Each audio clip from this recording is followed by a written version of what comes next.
Hi, I'm Dr. Joe Prendergast to tell you a little bit about vitamin D. Well, maybe to tell you a lot about vitamin D because I began my professional career very interested in vitamin D. I began this way back in Detroit at Henry Ford Hospital, and then when I came out here to the University of California, San Francisco in 1968, I continued work on that. When I walked on the research floor at UCSF, the first thing I was greeted with by one of the faculty was a question. The question is, what will vitamin D do positively for the kidney? And of course, I didn't know anything about that. And he said, well, what is vitamin D really? And I said, I know that. Vitamin D is really a hormone. It's not a vitamin at all. And its power comes from the fact that it is a hormone, not a vitamin.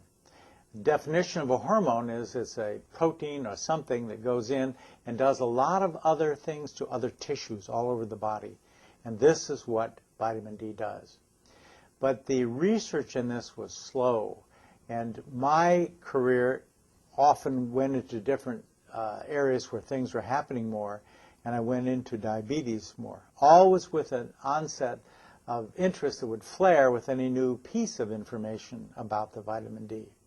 So what I was able to do was to catch, at the late 90s, the first real news about vitamin D. We began by virtue of other things happening in bone disease, just like I was interested in before. But the whole thing was circulating around the fact that vitamin D was really good for bones, more than we ever knew, was going to replace all the other things for osteoporosis. That's my opinion. But it was something that seemed to be working very, very well and got away from a lot of the side effects that are stalking all of us today with products, various things people have taken for osteoporosis. So we're in a new situation, and we love this. So when I began to find out there was a lot of old history that was really good, I said, this has got to be something special. Oddly enough, the first thing I wanted to do was to find out why the Germans wanted to do this for bird flu. And what they did, starting in 1921, when they were doing things for people who had TB, was to find out the whole immune system would become measurably stronger by a factor of 3 to 5 times. And this was probably better than any vaccine was ever going to be, and enabled anybody in Germany to survive the bird flu, should it come. Well, it hasn't come as of this particular writing, and this is a combination, though, of a variety of other things we put together, but we had probably the strongest thing in the world we could probably do to take any virus, any sort of even cold or flu, and make it better.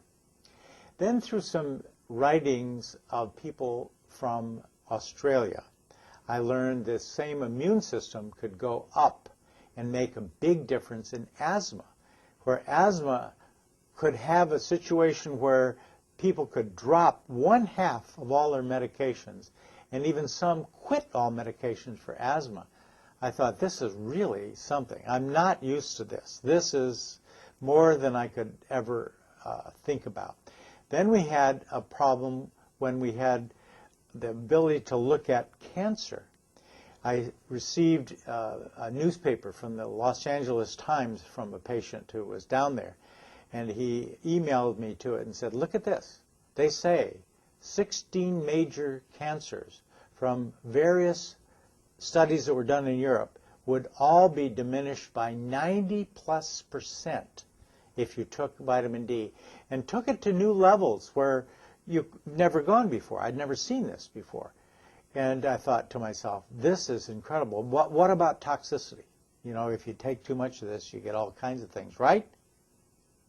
Wrong. That was the next thing I learned. There was no toxicity from D. Everything that we thought was due to toxicity was a result of other things that had changed, like parathyroid hormone, like other absorptions of calcium that increase, and you were taking too much because that was what we were told to do before. This was an incredible revelation that we could change everything that we were doing with this regard. Then I began to say, well, okay, how does this work? How does this work for like breast cancer? breast cancer was something I was interested in because I spoke with a lot of German scientists, again, mostly from Hamburg, would be telling us all how actually breast cancer would occur. It would be something that would begin with a few cells, grow to a few more, and then by virtue of its growing would have a circular ball, if you will, of vascular tissue around it, which we always thought was due to now it's getting ready to metastasize. No. What it was is it was actually growing more immune cells to attack the whole situation. This was incredible. And that the people were doing MRI research in vitamin D, yes. And what they were seeing was the size would grow and then the D would make all the immune system come and the cancer would go away. And this was something that was happening 10 times a day. This is really a new light as far as I was concerned with reference to working on something with vitamin D. Then we began to see various other things that people would do. Somebody came to me one day, lied, new patient, said, I want to go take some more vitamin D. I know you're interested. Would you check me? And I said, sure.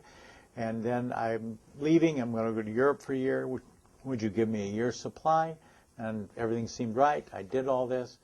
And then 6 months later, he called me and said, I lied to you. What'd you do? He said, well, my brother-in-law was told he had 6 weeks to live. He had lung cancer. And I just felt terrible. I went to the internet and I saw these things about cancer being something that was prevented by vitamin D.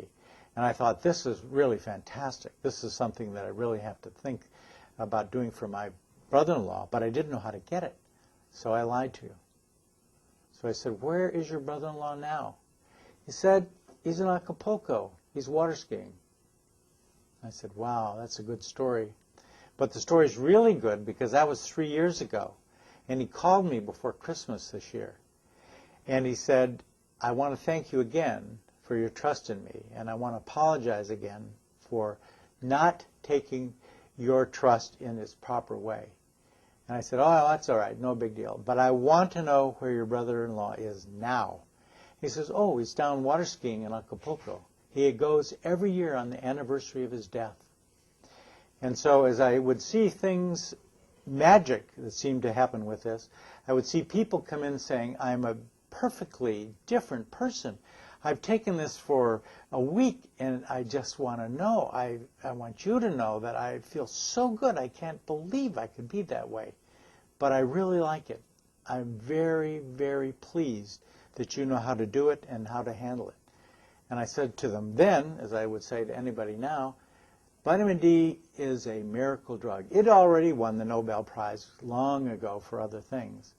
But it is a wonderful thing for you to acknowledge that it's helping you today, because your health is what's being pursued, and this is what's good for you. And as I always say, it's your time. Thank you very much.